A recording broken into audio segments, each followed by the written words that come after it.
Today, another Q&A video. This is a format that works pretty well, and we have actually received some more questions over Instagram, Facebook and LinkedIn. By the way, if you see that, if you have a question for me, just shoot it over and I will try my best to give a valuable answer to that. Outside of that, I'm Christian from Germany, and for the past 10 years, I've been actively selling on all the international marketplaces of Amazon.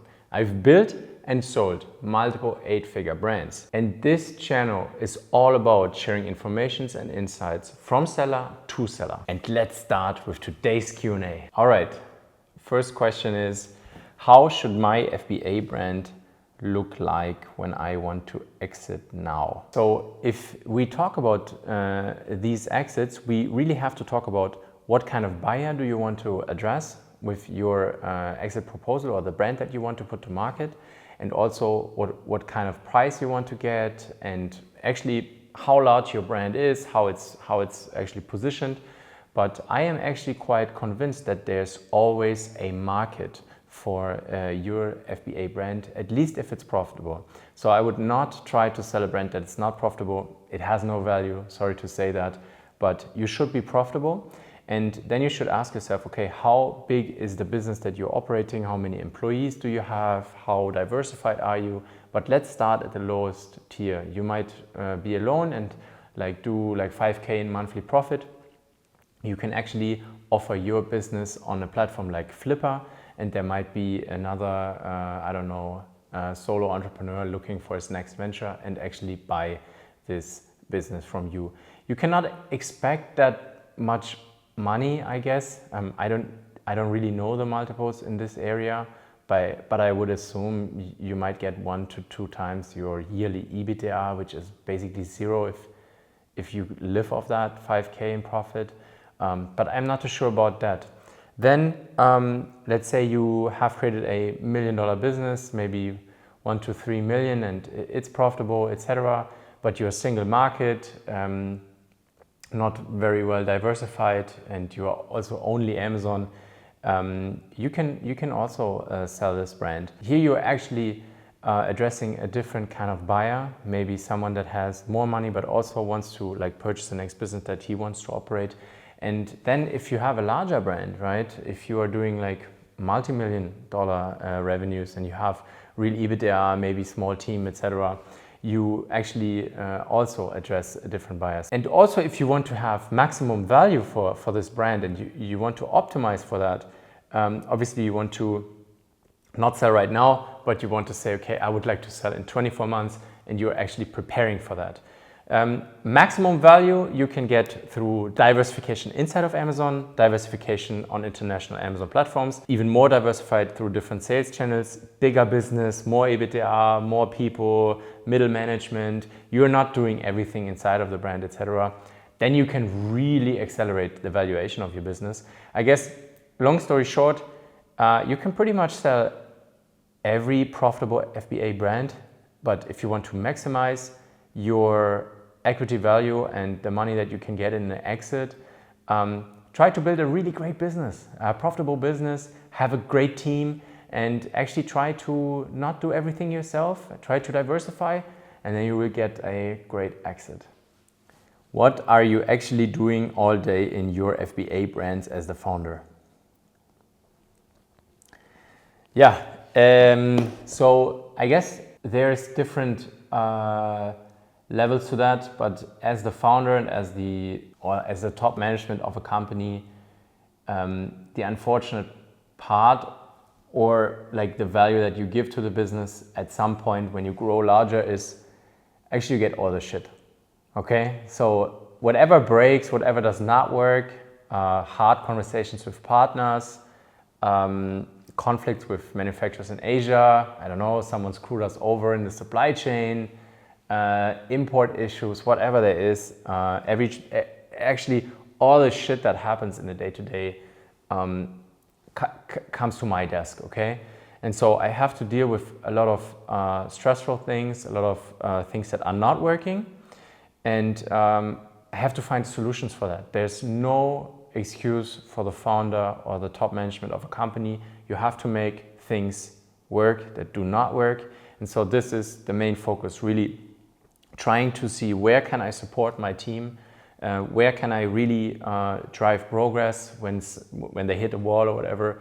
This is one part of what I'm doing. Okay, so this is more or less like putting out fires, and then I'm actually managing the day-to-day operations. So I have a ton of different review processes that run through a week. For example, sometimes my week starts with like sourcing pipeline reviews, where we look at the pipeline, how's the sourcing project going.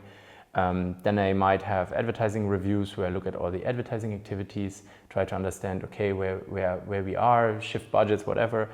Then we have general product performance reviews for Amazon, for Shopify, for like different platforms or channels.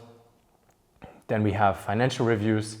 And so I'm trying to stay on top of everything that happens, try to see if this aligns with the strategic plan. And this brings me to the third pillar, I would say, and that's strategic planning. So what's next? What are the projects that I would like to line up at the end of the planning cycle, where we are currently executing on, and where do I want to develop the company from there, yeah? And so it's basically managing managing the day-to-day, and also actually strategic planning, and try to make the thing successful, yeah? That's what I do. All right, the next question is, how the F did you get to 8 figures? Is this even possible with private label? Well, to answer the question very directly, yes, it is possible. And I know a lot of people that are doing 8-figure revenues, and you just have to look at like Amazon. This is like $1 trillion market beast. And if there's like trillions of dollars transacting, or like billions, hundreds of billions, whatever these numbers are, someone has to do these sales. And as you know, 50% of Amazon's revenue is actually done by third-party sellers. You know that there's a huge market. And I know people that are even doing more than 100 million, or like even a few 100 million. And so yes, it's possible. How do you get there? You get there step by step, okay? This is not something that happens overnight. You have to actually work constantly and consistently over many years to get to 8-figure levels. You also need to have capital, you also need to have experiences. But one thing I can encourage you with is get started, focus on the inputs, not necessarily outputs. Don't look at people that are like so much ahead of you with envy, but with a lot of interest, and try to understand what they are doing. And I can tell you, it's really about doing the basics consistently over a long period of time. And I am actually convinced that you can hit 8-figure levels if that is your goal, yeah? So it's possible. I can only encourage you. I think what actually makes it easy is looking at my video with the different stages of business development and the associated risk, because you don't want to get driven out during this process. And so start small, do one step ahead of each other every day, and you will hit it. What do you think will Amazon FBA look like in 5 years from now? Yeah, if I would know that, that's a very, very difficult question. The only thing that I can say for sure is that Amazon will be bigger in 5 years. Yeah, the thing only got bigger the last 2 decades, and I'm very convinced that it will grow even more and even faster in the future. And what you should always be doing is stay flexible in your mind, adjust to the current things that are working, and try to understand what's happening on a broader scale, especially with AI. And that's the reason why I say I don't know what is going to happen. The only thing that I can tell you for sure is you need to be very, very flexible. You need to stay on top of all the AI developments, and you must be ready to execute on that. And I'm convinced you will be among the winners. I mean, we just discussed here, I just discussed with my brother as an addition, like all the other platforms threatening Amazon and stuff like that. I don't believe in that, okay? I know that Amazon has the best logistics infrastructure of every company on planet Earth. And I think that this is the most, or the biggest competitive advantage you can have, to have this kind of scale in logistics. And they have like planes and ships and it's just incredible, okay? Of course, I could talk about Temu, I could talk about TikTok Shop, I could talk, it's not even a channel, it's more like a marketing activity, but whatever. Really thinking about the question is, my prediction is it's going to get bigger, it's going to get more competitive, it will be more expensive to sell on Amazon, fees will rise, marketing will be getting more intensive, but if you can make it and come out of the other side, you will have a better business than ever before, and I'm convinced by that. How can I grow fastest with my FBA brand?